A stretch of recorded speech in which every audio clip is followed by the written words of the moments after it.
All right. Good morning. My name is Julio. I'm pleased to present to you our group's capstone project, ThoughtCloud Social.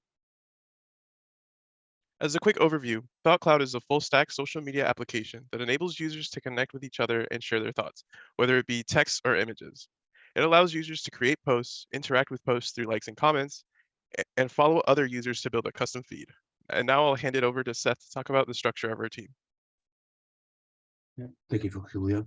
My name's Seth Evry, and I was the team lead for this project with Elian working on DevOps and AJ on testing, while all of us were full stack developers working on everything from the back end to the front end. Next slide, please. And then for the software development lifecycle, we implemented Scrum. And at the beginning for the Scrum planning, we used a Trello board to choose our user stories we would work on, and we assigned each of them story points before we started the sprint. And then during the sprint, each day we would have daily stand-ups where we would talk about what we did the day before, our blockers, and what we did the next day. And if we had any issues throughout the day, we would use communication applications such as Teams to figure out our problems. And then next, I'll hand it off to Elian for the Git flow. Thank you, Seth. Hi, everybody. My name is Elian Felix, and I'll be talking a little bit about our Git flow and our branching strategy. So for our branching, we try to stay with the KISS system of keeping it simple. So we mainly had one branch per developer, where we would have a main branch that would keep our completed features, and a stable production branch that would be used to deploy our production environment. So for our repos, we try to, again, keep the concerns separate so that we wouldn't have any confusion or mishap, and have one repo for each, the front end and the back end. And if we go to the next slide, here we can see our technologies used for the DevOps. So we had a lot of services actually inside of the AWS system. We had our EC2, where we contained our backend and the Jenkins server. The RDS, which we use to deploy our Postgres database. Our S3 that contained our static front-end website. And we used the SES service for emailing the password reset requests. And the Jenkins, of course, to automate our deployment process of both having a pipeline for the front end and the back end. And of course, Linux and Docker to use as a basis of the build systems for consistency and for both containing the backend application. And now I will hand it over to Abraham that will cover a little bit more of our tech stacks. Thank you, Elian. My name is Abraham, and I will be covering the front-end technologies and the back-end technologies. For the front end, we developed the application using Angular, which allowed us to modularize our code into components for view-related features and services to interact with our back-end, to authenticate users, update user information, keep track of followings, and maintain posts and links. For styling, we used Angular Materials Library, Bootstrap styling, and CSS and HTML to structure our pages to create a professional appearance with light and dark options. On the next slide, for the backend, we use Java 17 with only Java 11 compatible features. We use Spring Boot to help jumpstart our application process. Spring Boot includes controllers, repositories, and service annotations to ease development. We also use Hibernate to easily convert our Java model classes so that they can be stored in our Postgres database. For security, we use Spring Security for basic authentication and JWT implementation. And we also use JUnit 5 for testing, Docker to containerize our application so that it can be deployed onto AWS on an EC2 instance. And I'll hand it over to AJ for code test coverage. Great, thanks. Good morning, everyone. My name is AJ, and today I'll be speaking on our test coverage before moving right into a live demo of the application itself. So in terms of the code test coverage, we implemented a suite of unit tests to ensure that the application was thoroughly tested front and back. Our initial goal was at least 70% test coverage, which I am pleased to announce we achieved on both the front and the back end with everyone's help. As Abraham mentioned, we use JUnit for backend testing. We use Mockito, and IntelliJ IDE as well for the server side. And for client-side testing, we used Jasmine and Karma. And now we'll take you through a bit of a tour of ThoughtCloud itself to demonstrate some of the features we implemented. So the registration page allows new users to create their personal ThoughtCloud account by providing a name, email, username, and password. And a unique ID is automatically generated for each user during that registration process. In the event of a duplicate username or email being found on that AWS backend in the database, registration will end up unsuccessful. But here, since we have a successful registration, we can now log into our account using the provided email and password, and we'll sign in. So on a successful login, users are redirected to this personalized feed that displays posts from the accounts that the logged in user follows. Since he just made this account and we're on a newly created one that doesn't follow anyone just yet, this feed is empty at the moment. On the top nav bar, we have this button that allows users to switch between light and dark mode themes, depending on their preference. And at the top here, you can see that users can easily create posts that include both text and or images that end up getting stored in the backend. So he put a picture of a city and he's got a text post underneath it. So you can like any posts that you see on the platform, including your own, and the heart icon will fill up red to show that it has been liked. The number of likes is also displayed on the side of the icon, with the count updating in real time on both the front and back end for how many likes a post has. So each user has their own personal profile page that displays their information and has all the posts or comments they've made listed under it. There's an edit profile button, and the profile editing capabilities allow a user to make changes to various user details, including their name, username, and their bio here. So users have the ability to edit their own content using buttons available exclusively on posts that they created. So you'll see the pencil in the trash can only shows up on posts that you made yourself. Once the text in the post is updated, the changes are immediately reflected in the database, as well as the front end, which you can see now. The application remembers when you've already liked a post, even if you visit other pages. So that feature allows you to unlike a post, and you can see that the one heart went to 0 and the heart is no longer filled in, allowing you to unlike posts that you've already liked. And so we have this side nav bar here, and the browse button on the sidebar allows you to access a feed of posts from all users of ThoughtCloud. So rather than just seeing users that you follow, it's a big mix of everyone in there. This feature enables you to discover new content, find new users to follow, and engage with the wider community on the platform. The comment icon shows how many comments each post has, and clicking on it lets you view the full comment thread.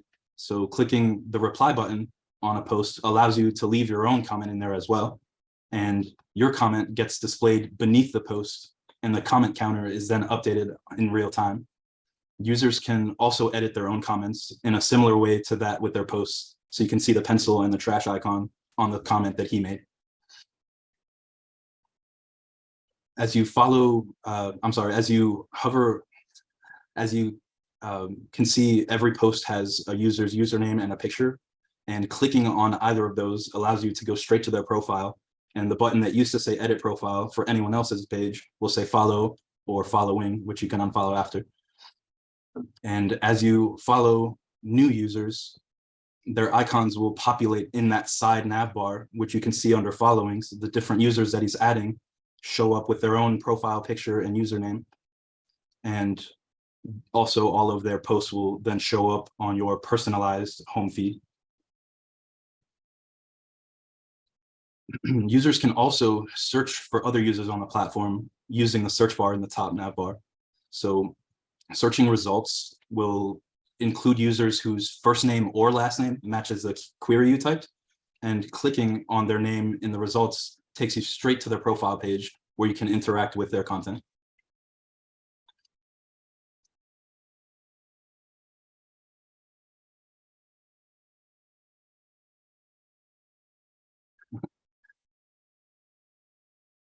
Now we'll actually go ahead and show you another feature we implemented with password recovery. So on the homepage, if you forgot your password, you can click the forgot your password button, and it allows you to input your email address. And what it'll do is it'll send you a message with a link to change your password. So he's going to send himself an email and check it now. And when he resets his password, it'll let him log in with his new implemented password.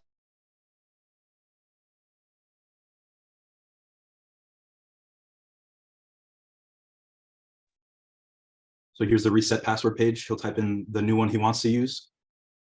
And on success, he'll be able to log in with the new password he typed in.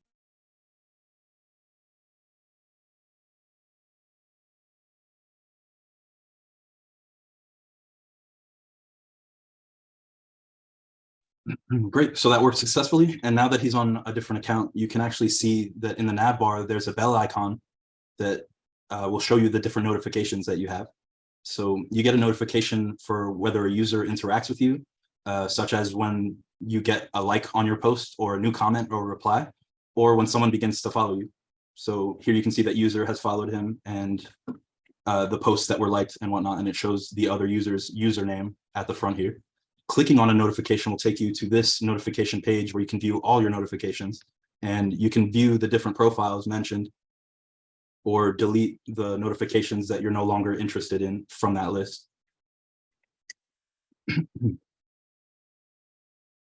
Users have the ability to delete their own posts as well by clicking the trash icon, the little trash can icon, I should say. And it shows up on the right side of any comment if it's a comment from someone else on your original post as well. So you don't have to write the comment. If someone else comments on your post and you're not okay with it, you can go ahead and delete it on your own. And so anyone who's made a comment on your main post, you're able to delete, and it'll prompt you with a confirmation of deletion before the post is permanently deleted. And so that removes it from the front end and the back end immediately. And yeah, that's it for the demo. So I'll go ahead and pass it back to Julio to wrap things up for us. Thank you, AJ. As this was the biggest project of our training, we ended up facing many unique challenges. For starters, we were given a pre-made code base that already implemented some basic functionality.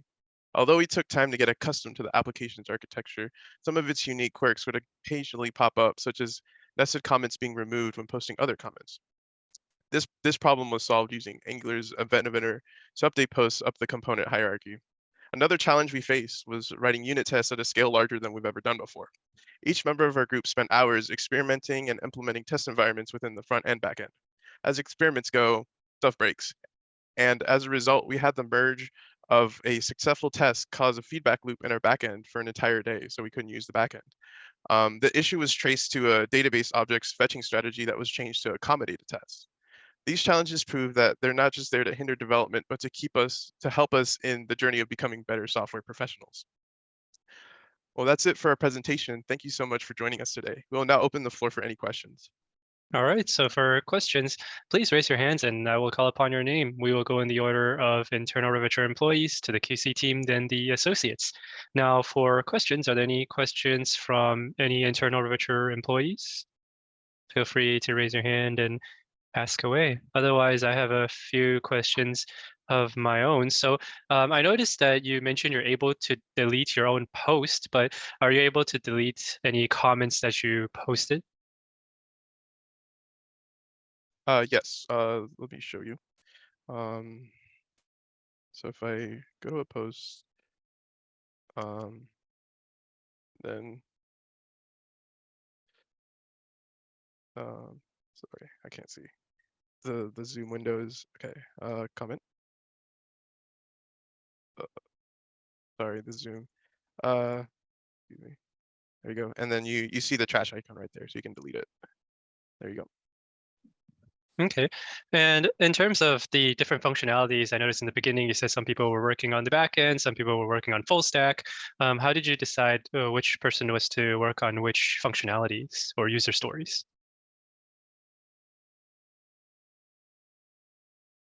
For that, we used Trello to keep track of all of the user stories that we needed to implement. And from that list, we each picked one that we wanted to work with. We didn't just focus on the back end or just focus on the front end. The person assigned to that user story was responsible for implementing the back end for that feature and also the front end. Okay. And in terms of this project, where did you find the most difficult about this project? I'll take this one. We found the most difficult was working with an already established code base because it caused some issues due to their original implementation of certain factors, such as the way they designed their model for posts, causing the issue where replies to posts and then replying to the original, or replying to comments, then replying to the original post would delete comments. Would anyone else like to add what they found difficult on their end?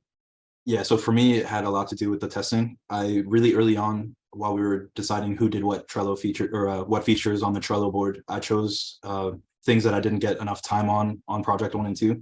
So I chose to do a lot of the front end testing in Angular, and a lot of my time was spent trying to find exactly what each error meant and writing and rewriting. We ended up with, I think, 115 front end unit tests. It was a big challenge. We were really trying to hit that 70%. All right. And if everyone were to start this project all over again from scratch, given the same timeline and the same requirements, what would you do differently?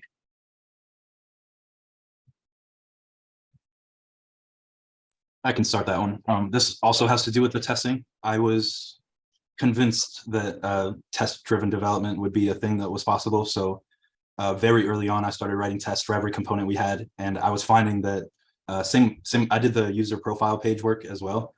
And anytime anyone changed any part of any model or anything, I found that my tests would go from passing to failing, and that my user profile things would get changed too. So it was a lot of having to go back to stuff that I thought was finished to update it to match everyone else's work.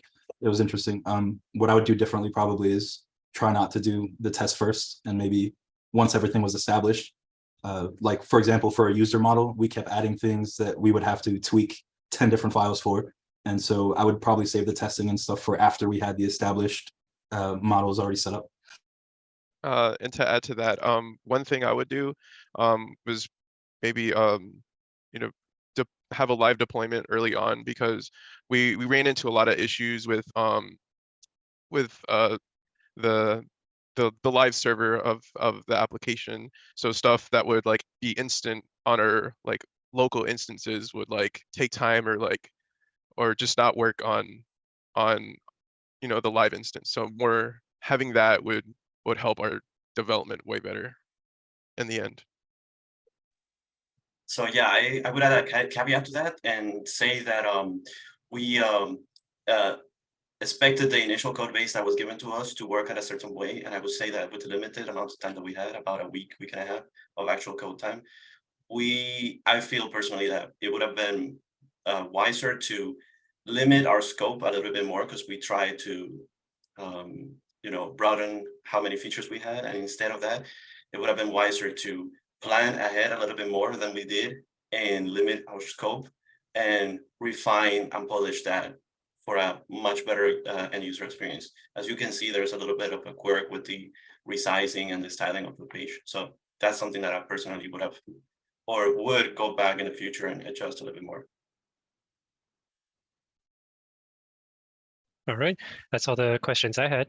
If there's any questions from any Riverture associates, you want to ask any questions, or just open the floor to anyone that may have any questions, please raise your hands and I will call upon your name.